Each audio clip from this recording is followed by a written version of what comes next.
السلام عليكم ورحمة الله وبركاته. اللهم صل وسلم على سيدنا محمد. عاملين ايه؟ يا رب تكونوا بخير. قبل ما نبدأ الفيديو ما تنسوش تشتركوا في القناة وتكتبوا كومنت حلو زيكم وتقولوا لي انتوا بتتابعوني منين، وريت تكتبوا لي في الكومنتات عاوزين ايه الفيديوهات اللي انتوا عاوزين نعملها. يلا بقى كملوا معايا الفيديو للآخر وما تنسوش الاشتراك. كان لازمني شويه مشتريات. انت عارفين انا بغسل المواعين بالسلك ده، ما بحبش انا السلك ده. جبت 8 كيلو ب10 جنيه، وجبت الصابونه دي برضو ب10 جنيه. دي حلوه في الغسيل الالمونيا، دي الحل الالمونيا بتخليها حلوه نظيفه. وجبت الكبده دي كيلو كبد وقوانص هنعمله النهارده ان شاء الله في الغدا. وجبت هو ازيد من ربع كيلو، حوالي ربع كيلو وشويه كده عشان الكبد والقوانص معاهم. بس دي كده هما دول شويه المشتريات اللي جبتهم النهارده من السوق. زي ما انتوا شايفين كده شويه مشتريات. جبت 2 كيلو بطاطس للجليه او للطبخ زي ما انتوا شايفين، وجبت جوافه. جبت 3 كيلو، الكيلو من حساب 15 جنيه. ناكل منها او نخزن منها في الفريزر لرمضان. عصير طبعا نشربه في رمضان، كويسة كده زي ما انتوا شايفين. جوافة حلوة مسكرة زي ما انتوا شايفين. الكبدة اللي لسه موريها لكم غسلتها ونقعتها بليمون نص ساعة، وبعد كده شطفتها كويس وقطعت الكبد لوحدها والقوانص لوحدها والفلفل لوحده والبصل لوحده. بعد كده هسويهم. طاسة نسخن السمنة كويس.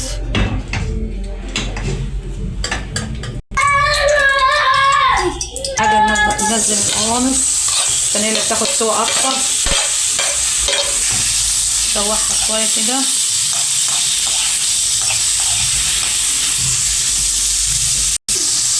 زي ما انتوا شايفين كده نفضل نشوح فيها.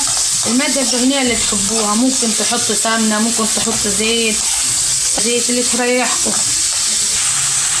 كده ننزل البصلة الكمية اللي تحبوها. انا شايفة دول كويسة خالص على الكيلو كبد على قوانص. زي ما انتوا شايفين كده ننزل الكبدة.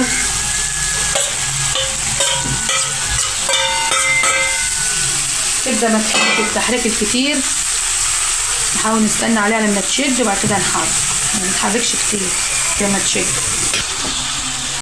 ننزل بالفلفل الاسود. هي الكبده ما تحطش ملح، فلفل اسود وملح. نشوحها كده بس بالراحه. الكبده ما تحبش ايه الحركه كتير عشان ما تتهريش. زي ما انتوا شايفين كده نشوحها. ريحتها خطيرة تستاهل بقكم. شوية كده ونحط لها الفلفل الرومي. طبعا الكبدة معروفة بيتعامل معاها ايه، بيتعامل معاها مكرونة على عين التانية. طبعا مش هستنى الكبدة لما تستوي، على عين التانية واشوح المكرونة عشان الاتنين يخلصوا مع بعض. المكرونة شوح كده واستنوا لما تحمر وارجعها لكم. ننزل بقى بالفلفل الرومي.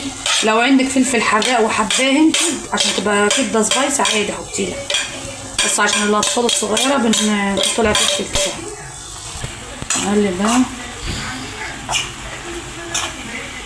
ريحتها خطيره.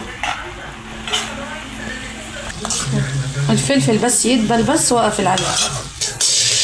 زي ما انتوا شايفين كده نحمر المكرونه وما نسيبش ايدينا منها خالص عشان تبقى كلها لون واحد. تستنوا لما اعملها كده. الكبده استوت، هقفل عليها. كتيرة تستاهل بقكم. بصوا كل حبايه لوحدها تستاهل بقكم.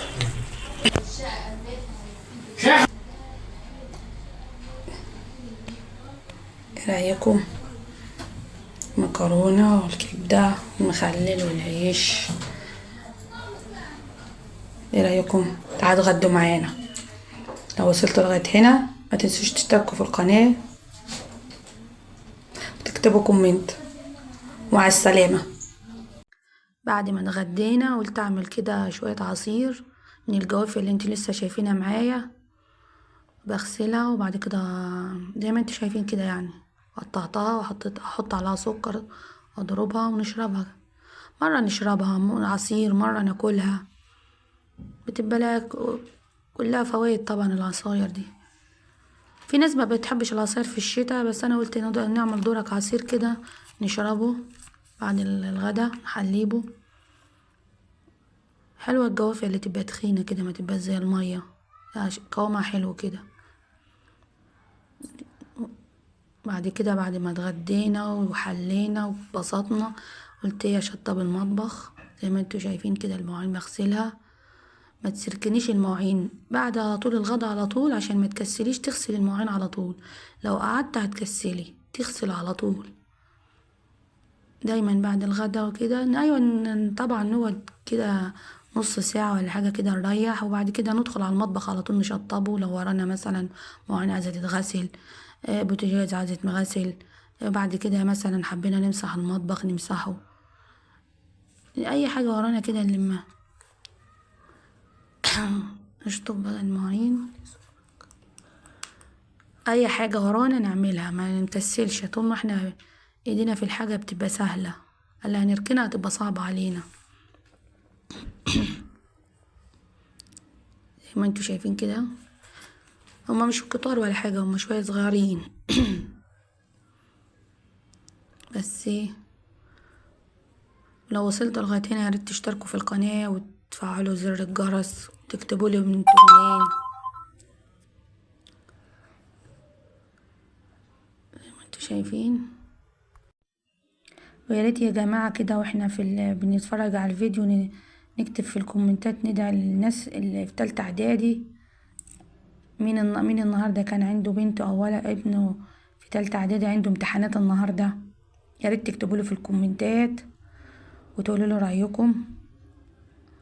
طبعا الألمونيا بتحب الصابون ده، بتخليني بيبرق كده ونضيف. الصابون التاني حلو للأطباق للمعالق للكوبايات. الصابون دوت ممتاز للألمونيا، بحب اغسل بيه الألمونيا. شايفين بيبرق ازاي؟ زي ما انتوا شايفين كده. يلا قوم الشجاعة انت وهي، لو وراك حاجة في المطبخ عاوزة تخلصيها شغلي الفيديو قدامك وانت تشجعي على طول.